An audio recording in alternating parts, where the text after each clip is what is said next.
Ladies and gentlemen, this is Adarsh and welcome to my Kanayadi. Border 2. So Border 2 second പാർട്ടാണ്. അപ്പൊ definitely ഒരു first part ഉണ്ടാവും. അതാണ് border. 1997 ഈ സിനിമയുടെ ഫസ്റ്റ് പാർട്ട് ഇറങ്ങിയത്. ഇതൊരു സ്റ്റാൻഡ് അലോൺ സീക്വൽ ആണ്. സെക്കൻഡ് പാർട്ട് കാണണമെങ്കിൽ ഫസ്റ്റ് പാർട്ട് കാണണമെന്നൊന്നുമില്ല. സണ്ണി ഡിയോളാണ് രണ്ടിലും മെയിൻ ലീഡ് ചെയ്തിരിക്കുന്നത്. അപ്പൊ ആ ഒരു ക്യാരക്ടറിനെ പറ്റി എന്താണ് ഏതാണ് എന്നൊക്കെ അറിയണമെങ്കിൽ ഫസ്റ്റ് പാർട്ട് കാണുക. രണ്ടും ഏകദേശം 3-3.5 മണിക്കൂറുണ്ട്. സോ ഇതുവരെ ബോർഡറിന്റെ ഒരു തേങ്ങയും കാണാത്തവരാണെങ്കിൽ ബോർഡർ 1 കാണുക, അതോടുകൂടി നിർത്തുക. ഈ ബോർഡർ 2 ഒന്നും കാണാതിരിക്കുക. യാറാച്ച് അന്ത ബോളിവുഡിനെ നിർത്ത സൊല്ലുങ്കടാ. അയ്യോ, ഇജാതി പാട്രിയോട്ടിക് പൈത്യങ്ങളെ ഞാൻ ഇന്നേ വരെ കണ്ടിട്ടില്ല.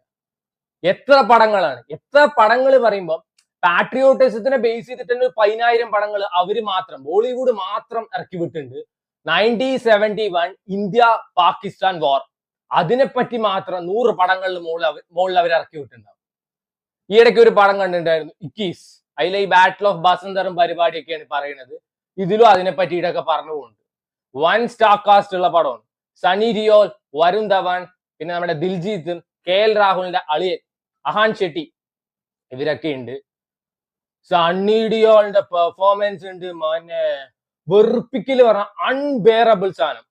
ഒന്നെങ്കിൽ അങ്ങേര് ഫുൾ കിടന്ന് കാറും പറഞ്ഞിട്ട്, അല്ലെങ്കിൽ ഏത് നേരം ഇരുന്ന് മെഴുകല്. അൺബിയറബിൾ ആണ്. ഓവർ ഡ്രാമാറ്റിക് പറഞ്ഞ സീരിയൽ ലെവലിലാണ് ഓരോരുത്തരുടെ പെർഫോമൻസ്. ഈ സിനിമയുടെ ഈ ട്രെയിലറും പരിപാടിയൊക്കെ വന്നപ്പോ ഏറ്റവും കൂടുതൽ ക്രിറ്റിസിസം കിട്ടിയത് വരുൺ ധവാനാണ്. ആൻഡ് ഏറ്റവും നന്നായിട്ട് പെർഫോം ചെയ്തിരിക്കുന്നത് വരുൺ ധവാൻ മാത്രമാണ്. സണ്ണി ഡിയോളിനൊന്നും അൺബെയറബിൾ. പാട്രിയോട്ടിസം പറയുന്ന സാധനം നമുക്ക് ഈ സിനിമ കാണുമ്പോൾ ഓട്ടോമാറ്റിക് ആയിട്ട് വരണം, നാച്ചുറലി വരണം. ചില ഈ വാർ ബേസ്ഡ് ഫിലിംസിലൊക്കെ ഒരു കത്ത് വായിക്കുമ്പോഴോ അല്ലെങ്കിൽ ഒരു നായയുടെ അടുത്ത് ഒരു പട്ടാളക്കാരൻ സംസാരിക്കുമ്പോഴോ നമുക്ക് ആ സമയത്ത് ഒരു ഇമോഷണൽ കണക്ഷൻ കിട്ടും, പാട്രിയോട്ടിസം എന്താന്ന് ഫീൽ ചെയ്യും. എന്നാൽ ഇതില് ഭാരത് മാതാ കി ജയ് ഒരു 100 തവണ കുത്തി കേട്ടിയോണ്ട് പാട്രിയോട്ടിസം ഫീൽ ചെയ്യില്ല. അത് ഭയങ്കര വെറുപ്പിക്കലായിട്ടാണ് തോന്നുന്നത്. 3-3.5 മണിക്കൂറുണ്ട്. ആൻഡ് ദുരന്തറിനെ പോലെ screen play by Usain Bolt ഒന്നും അല്ല, സ്ക്രീൻ പ്ലേ ബൈ ഒച്ച്. 2-3 ദിവസം എടുത്തു ഈ സാധനം ഒന്ന് കണ്ടു തീർക്കാൻ. സണ്ണി ഡിയോളിന്റെ ഒരു ഇൻട്രോ ഉണ്ട് ഈ സിനിമ തുടങ്ങുന്ന സമയത്ത്. അവിടുന്ന് നമുക്ക് മനസ്സിലാക്കുക സിനിമയുടെ നിലവാരം എന്താണെന്ന്. അങ്ങേരുടെ മേത്തേക്ക് 1000 പേര് വെടിവെച്ചാലും ഒരു ഉണ്ട കൊള്ളില്ല. കാരണം അങ്ങേരക്ക് തട്ടിപ്പോയാൽ ഈ ബോർഡർ 3 ഇറക്കാൻ പറ്റില്ലല്ലോ. ബോർഡർ 3 അവർ ഇറക്കി വിടും. അത് 1971 ഇന്ത്യ പാകിസ്ഥാൻ വാറിനെ പറ്റിയായിരിക്കും. ബോർഡർ 1 എന്താണോ അതേപോലെ തന്നെയാണ് ബോർഡർ 2 എടുത്തു വെക്കാൻ നോക്കിയിരിക്കുന്നത്. ഈ സിനിമയുടെ ലാസ്റ്റ് ഒരു 4-5-10 ടാങ്ക് ഇങ്ങേര് ബോംബിട്ട് പൊട്ടിക്കുന്ന സീനൊക്കെ ഉണ്ട്. ചിരിയാണ് വന്ന് കണ്ട. ടാങ്ക് പോണതിന്റെ ഒപ്പം ഇങ്ങേര് ഓടും, എന്നിട്ട് ടാങ്കിന്റെ അടിക്ക് ഒരു ഗ്രനേഡ് ഇടും, ഇങ്ങേര് അടിയിൽ കൂടെ ചാടിപ്പോണതൊക്കെ. സണ്ണി ഡിയോളൊക്കെ വെറുപ്പിക്കലായിരുന്നു. ആൻഡ് വരുൺ ധവാന്റെ ലാസ്റ്റ് ഒരു 15-20 മിനിറ്റ്സ് ഒരു ഫൈറ്റ് സീക്വൻസ് ഉണ്ട്. That was very nice. And border 1 ഒരു പാട്ട് ഇതിൽ വന്നിട്ടുണ്ട്, പാട്ട് പ്ലേ ഉണ്ട്. അതിന് കറസ്പോണ്ടിങ് ആയിട്ട് വരുൺ ധവാന്റെ ഡാൻസും പരിപാടിയൊക്കെ ഉണ്ട്. അതൊക്കെ രസം ഉണ്ടായിരുന്നു. ദിൽജീത്ത് നന്നായി പെർഫോം ചെയ്തിട്ടുണ്ട്. നമ്മുടെ KL രാഹുലിന്റെ അളിയൻ അഹാൻ ഷെട്ടി ആദ്യമൊക്കെ നൈസ് ആയിരുന്നു കേട്ടോ. ഇവര് 3 പേരുടെ കോംബോ, വാർ അക്കാഡമിയിലുള്ള സീൻസ് ഒക്കെ നൈസ് ആയിരുന്നു. പക്ഷെ അവസാനം അഹാൻ ഷെട്ടിയുടെ ഒരു പെർഫോമൻസ് ഉണ്ട്, വയറ്റിൽ ഒരു കമ്പി കയറിയ സമയത്ത്. അതൊക്കെ ഈ സീരിയൽ നിലവാരം. ഈ ഓവർ ഡ്രാമാറ്റിക് ആയിട്ട് എന്റെ പൊന്നോ കാണിച്ചു കൂടുന്ന കാണുമ്പോ ചിരിയാണ് വരുന്നത്.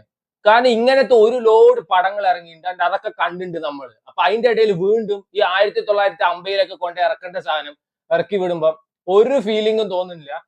ഭയങ്കര ബോറിംഗ് ആയിട്ടാണ് പേഴ്സണലി തോന്നുന്നത്. ഫസ്റ്റ് സിനിമ തുടങ്ങുന്ന സമയത്ത് സണ്ണി ഡിയോളിന്റെ ഇൻട്രോ കഴിയുമ്പോഴേക്കും വരുൺ ധവാന്റെ ഒരു ഇൻട്രോ ആണ്. വരുൺ ധവാൻ പാകിസ്ഥാൻകാർക്ക് ഫിലോസഫി ക്ലാസ് എടുക്കുന്നു. ഈ സിനിമയുടെ ഫസ്റ്റ് ഹാഫ് ഭയങ്കര ബോറിംഗ് ആണ്. ഭയങ്കര ബോറിംഗ് പറഞ്ഞാൽ ഒരു നിലവാരം ഇല്ലാത്ത എന്തൊക്കെയോ കോമഡി, ഈ ഫാമിലി, അവരുടെ ഇമോഷൻസ്, ഇതൊക്കെ കണ്ടു മടുത്തു.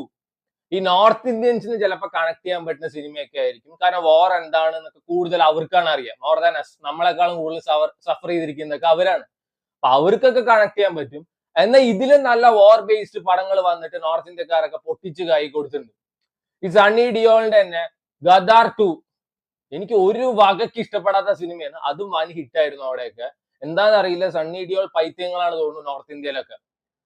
So to me personally border 2 പറയുന്നത് ഭയങ്കര ഒച്ച് സ്ക്രീൻ പ്ലേ ഉള്ള, എഴഞ്ഞു പോണ ഒരു ഔട്ട്ഡേറ്റഡ് ആയിട്ടുള്ള ഒരു പടം. ഈ 1971 വാർ ബേസ്ഡ് പടങ്ങൾ എത്രയോ വന്നിട്ടുണ്ട്, അതൊക്കെ ഇതിലേക്കാളും കിടുവാണ്. മതിയാക്കുക ഈ പാട്രിയോട്ടിസം പൈത്യം പറയുന്ന സാധനം മതിയാക്കുക, അല്ലെങ്കിൽ വെറൈറ്റി ആയിട്ട് എന്തെങ്കിലും കൊണ്ടുവരാൻ നോക്കുക. ജസ്റ്റ് ലൈക്ക് ആദിത്യ ദുരന്തർ പരിപാടിയൊക്കെ പോലെ. അല്ലാണ്ട് ഇതൊന്നും വർക്ക് ആവുന്നില്ല. നോർത്ത് ഇന്ത്യൻസ് ചിലപ്പോൾ വർക്ക് ആവും. എനിക്കൊന്നും ഇത് ഭയങ്കര ഒരു വേസ്റ്റ് പടമായിട്ടാണ് തോന്നിയത്. ഇടയിൽ കുത്തിക്കേറ്റുന്നതിനൊക്കെ ഒരു പരിധിയുണ്ട്. അത്രയ്ക്കാണ് ഇടയ്ക്ക് മറ്റേ മേരാ ദേശ് ഭാരത് മാതാ കി ജയ് എന്നൊക്കെ പറഞ്ഞിട്ട് കുത്തിക്കേറ്റിയിട്ട് ഭയങ്കര സഫക്കേറ്റിംഗ് ഫീലിംഗ് ആണ് പേഴ്സണലി തോന്നുന്നത്. So border 2 to me personally ഒരു അപരാധം എന്ന് ഞാൻ പറയില്ല, ബട്ട് ഭയങ്കര ബോറിംഗ് ആയിട്ടുള്ള ഒരു പടമാണ്. സോ ബോർഡർ ഒന്നും കാണാത്തവര് ബോർഡർ 1 കണ്ട് നിർത്തുക. അല്ലാതെ ബോർഡറിന്റെ വൻ ഫാൻസ് ഉള്ള ആൾക്കാരൊക്കെ ആണെങ്കിൽ you can definitely go and try border 2. So border 2 is streaming on Netflix.